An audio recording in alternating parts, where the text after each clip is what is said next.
Ladies and gentlemen, everyone else in between, Ultimate Steve here. Welcome back to another episode of Planet Jam.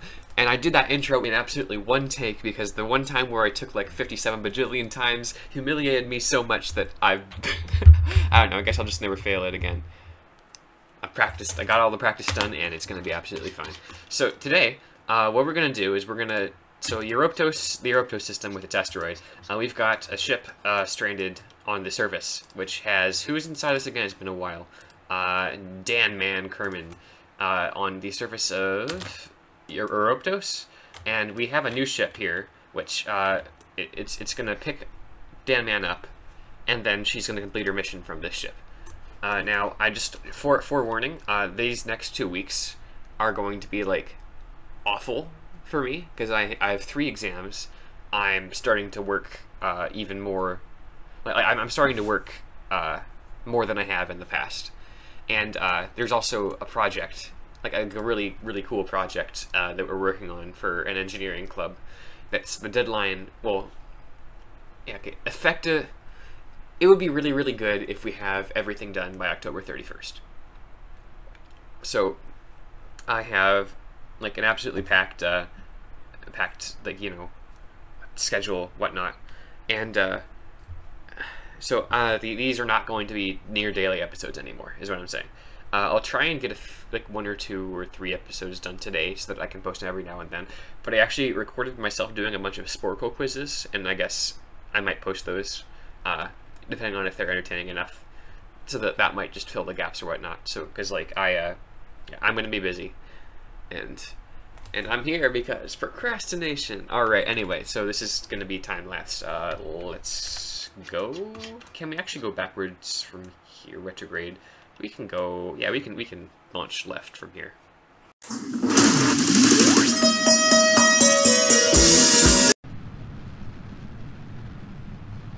No. No. Come on, I thought this was stable. Okay, maybe it's only stable straight up then. Okay, we just need to get into space. Come on. Okay, we're not gonna get into space. This is an expensive rocket. And I need bigger fins. Yeehaw. Can I save it? Can I like deploy the parachute and save the expensive part?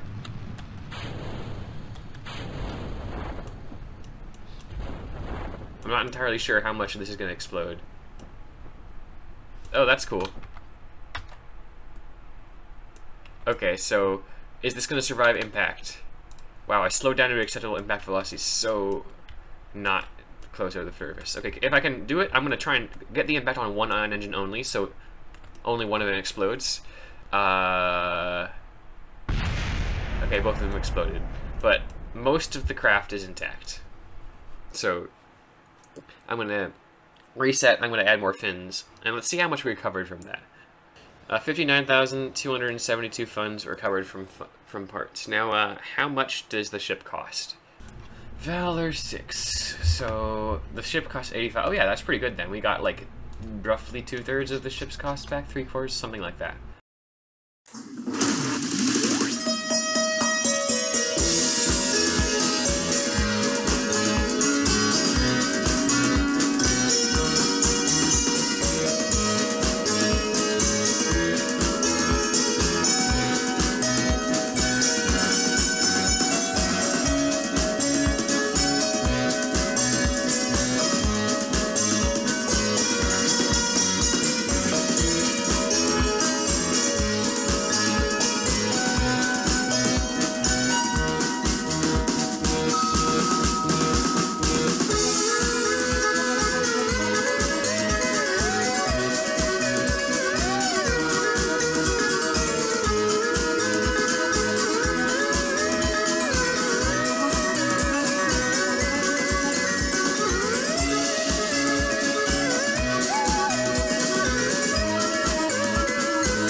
And we're back.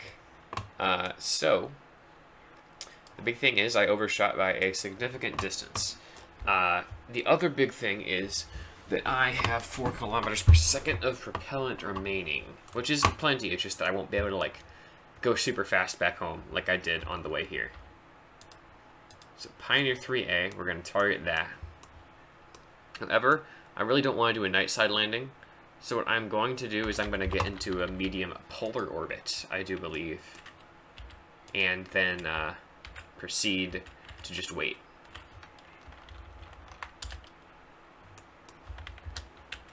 Oh, I'm just gonna... I keep forgetting how little thrust I have. I'm gonna overshoot this too. I'm gonna overshoot this too. Is there gonna be a single part of this mission that I do not overshoot? Okay, actually, I might make this. Yeah, I'm gonna make this. Now, whether or not this will be like below the minimum safe altitude or not, that's another question, but I can change that later if I need to. So, as you could probably tell, besides the fins, the only real change about this ship from the previous ship is that I have 2 ion engines here instead of 1 to make it a little less unbearable on the time, and also to make sure that I actually can land reasonably well.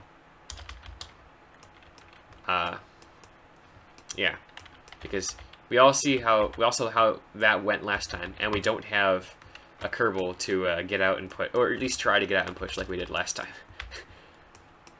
Oh man, I still wish that had really worked. I kind of hope I get a chance to do that again sometime, like, and redeem myself. Okay, can I get him on this pass? Get her on this pass. Dan Man's a her. A she. Something.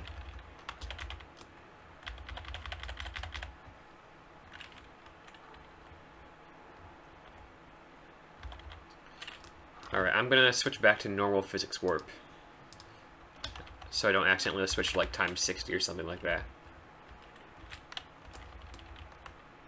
And then hopefully get onto a reasonable trajectory to land near Pioneer 3A.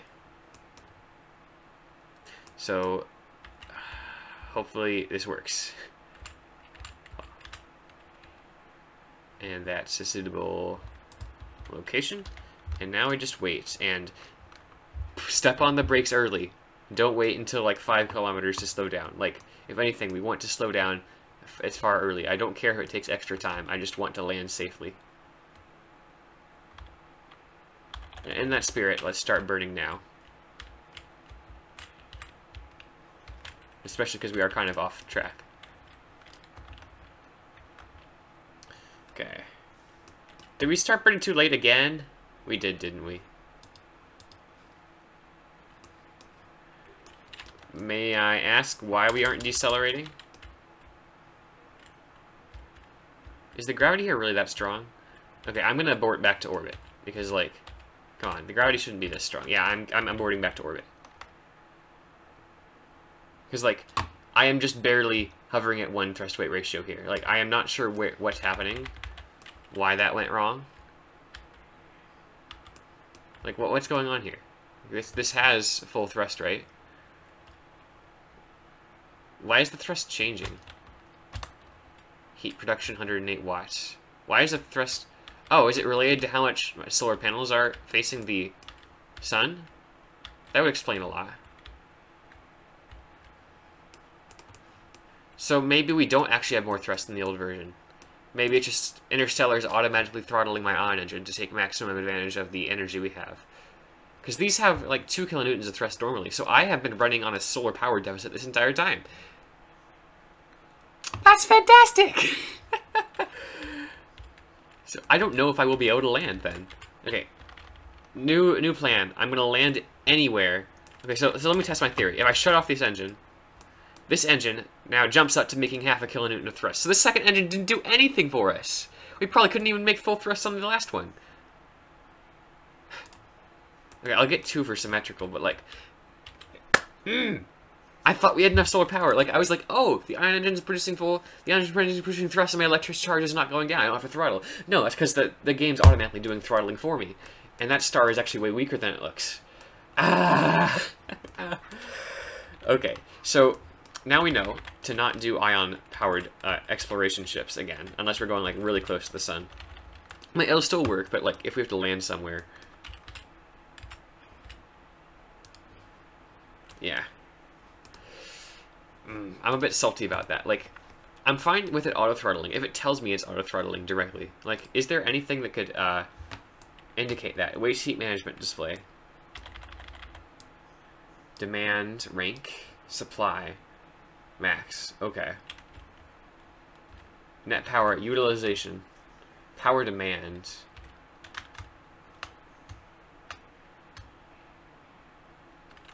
Is there anywhere I can turn that off for, like, the landing? Because if it auto-throttles, I actually don't need these heavy batteries. Like, I can just do the half the battery if it auto-throttles. Granted, I want some to transmit.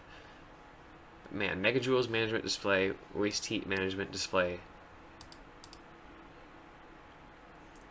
Huh.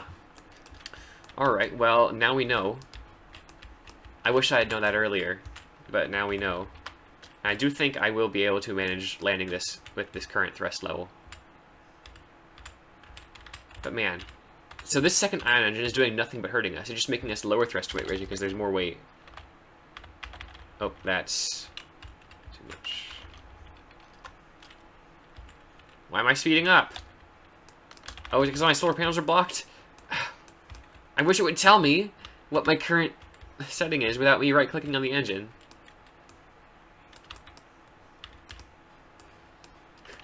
Without me having to guess.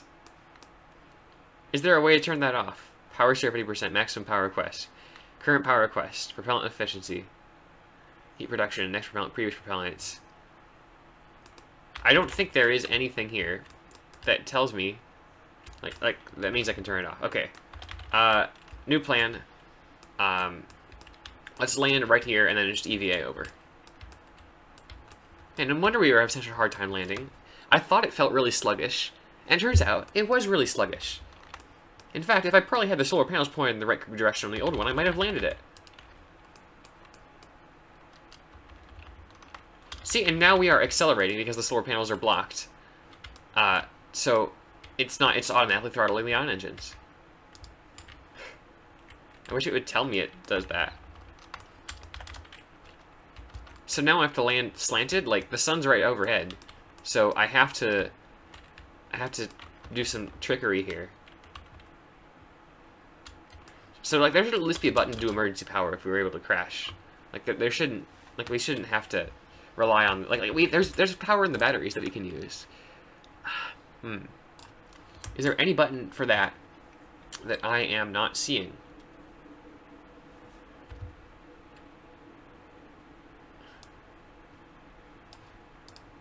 Net power, utilization, max, supply, demand, current distribution, current demand. Huh. And if I point this way to actually like go retrograde, I lose all my power because the solar panels aren't aligned with the sun. So I'm going to need to go this way. We're not going to make it.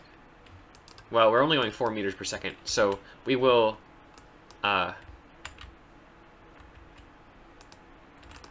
we are. Okay, now it's close to the sun again, so we can slow down a little bit. But we're not gonna, it's not going to be a 0 meter per second impact. We're going to have significant velocity. Largely in that way direction. Because we can't pitch up without... Like, come on. Interstellar, there's batteries there. I mean, assuming it's Interstellar that's doing the auto-throttling. I don't know what else would be doing the auto-throttling. 3 meters per second. Don't break any solar panels. I said... Do we even have the thrust-weight ratio required to take off now? Look, I may have hit the one. I may have hit this solar panel. I didn't hit the other ones. I mean... Oh, but I should have retracted them for landing. No, because if I retract them, then it won't let me use the ion engines at all. Most likely. Okay, if you would stop going, that's nice. Okay. Just get on the side here and hope that we can manage this. And I'm not even... Okay, so what contracts do we have? We just have to return from a flyby, so I might not even go to the moon on this one. Because, like... Yeah, it's just a little bit silly.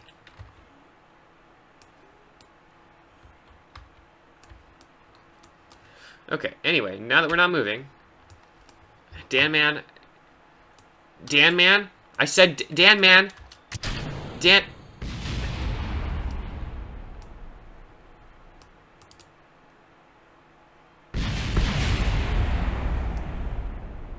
Yep, this place is cursed. Okay, we quick saved, right? So I'm just gonna... Since I do this often, I'm literally gonna turn quick saves on, so, like... Okay, I mean, I have to do it. It's not gonna persist. Okay. You know what I'm actually going to do now? I'm not even gonna land. I'm just gonna orbit, and then I'll take Dan Man to EVA pack up to meet the ship. And then maybe I'll just literally do an EVA landing on the other place. Because like, I've kind of given up on like actually getting valid science from this mission. I just want to get home. Of course, that's assuming that switching with the vessel won't cause that same issue. You know, honestly, we could probably just EVA all the way to XLR. So I'm just going to go to XLR. I'm just going to head to XLR. And I'll get to 12 physics work. And then I'll just EVA shoot all the way to XLR.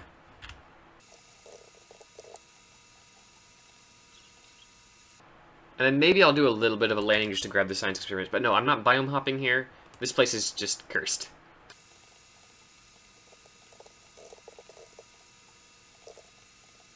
And there is our encounter with XLR. We have not been here, I don't think, actually. You know what, now that I think about it, if you were to do some Bradley Wistons level tomfoolery, we could probably literally EVA directly from Ascios. Well, this is Ascios, right? No, this is Europtos. I get Ascios and Europtos confused a lot. You could probably literally EVA all the way from Europtos to Asipar with some tomfoolery. It would take a lot of orbits, and you might have to deal with getting out of the sphere of influence of reticulum, but you could probably do this. Okay. Orbit, 9.3 meters per second. I wonder how big this place is. I can check, but I will check in a few seconds once I actually get in there.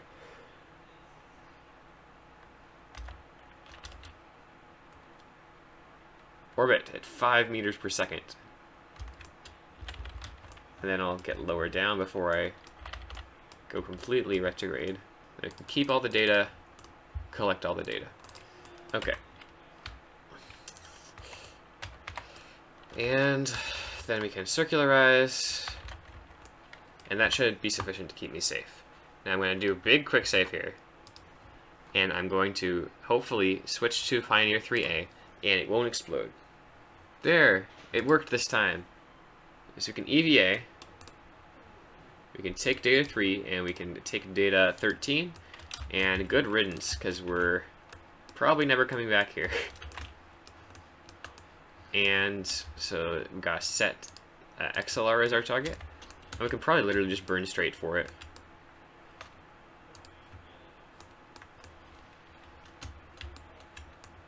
Oh, it's below the horizon, so we can't. Okay.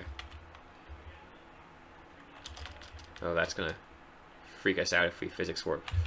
What's going on here? I literally just physics warped. I shouldn't be panicking like this. Okay, alright. So we wasted a bunch of our fuel in a spinning kerfuffle. But we have oodles of fuel, right? I hope, well, no, but we have enough fuel. It is sufficient fuel for our desires. We can just swing around and catch it on the retrograde side. Well, we should probably do plane change. And there's an encounter. It's a while for now, but it's an encounter. We're gonna set the ship as our target. That's on the other side of the world, so... Is it on the other side of the world? I think so. There's no way that's on the other side of the planet. No, it is on the other side of the planet. Well, moon. It's more of a rock than anything else, really. There you are.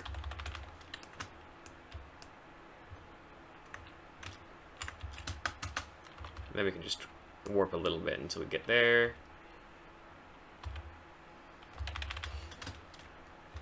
Is it really a rescue mission if Dan Man has to get off the service herself? Like, it's more we just put a car there and she had to hike all the way to it.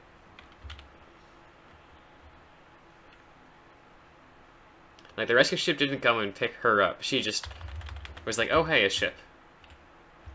Plot twist. This ship wasn't to rescue Dan Man at all. And she's just committing space piracy. You know, I actually was gonna do a save originally with a series on the forums about being a ship and then using like EV. This is before the stock EVA system. Like this was back when it was just Kerbal Attachment System and Kerbal Inventory System. And I was gonna do a save where I download a bunch of other people's saves, merge them together, and then like try and go from ship to ship, picking up like I'd be playing as a space pirate. I would steal other people's ships and just go flying with them. Unfortunately, that didn't pan out because it was too glitchy back then. I tried it again with the Project Upsilon save, but that save is too big and it just derped out my computer. Like, it took several times to download it from the site. That's how beefy that save is. So maybe I'll have to try it eventually again. Okay, so Dan Man has returned to the ship, and we're going to do some crew report space high. Let's land on XLR. First of all, how big is XLR? I can't even zoom in super far. There's a little bit of a dome at the South Pole. That does appear to be a North Polar spike, so I'm kind of debating on which pole to go to, because they both look interesting. I think I'm going to go to the South Pole. XLR is a silly little moon between a large planet and the trailing Lagrangian point, and a minuscule asteroid in this one. Oroptus is the one that gets a moon? Surely this is some sort of a joke. A lot of planetary astronomers certainly thought so, and even now XLR's existence is the subject of heavy debate. Okay, Dan Man, the XLR landing is faked. XLR isn't real. 2 kilometers radius, okay. It's pretty small. Now where is it? There, you'd think you wouldn't lose an entire moon, but you can. Okay, so we want to put prograde to the south.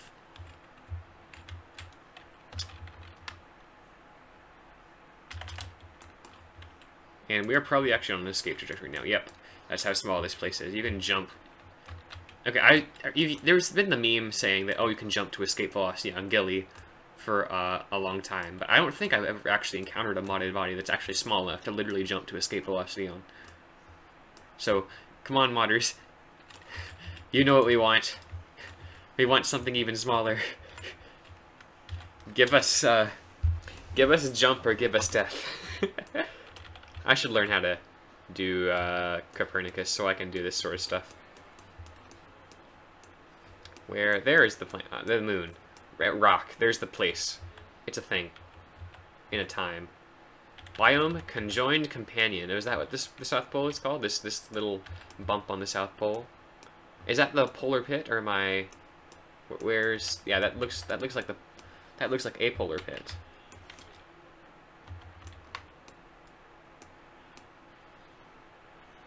So very, very tiny polar pit. In space low, so now we can run the experiments. And since we forgot to grab mystery goo from the surface of the other one, I say that we should do one of these mystery goos now, and then we can do the other one on the surface. I was too fast. Okay. This is only 155 meters up. Fortunately, it looks like we're going to make it.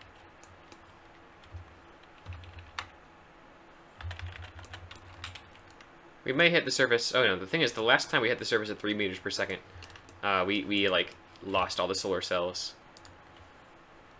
Okay, so orient towards the sun.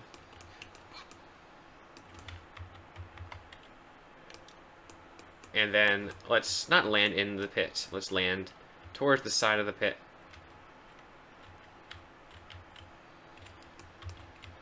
And I actually am going to retract these solar panels for the landing just in case.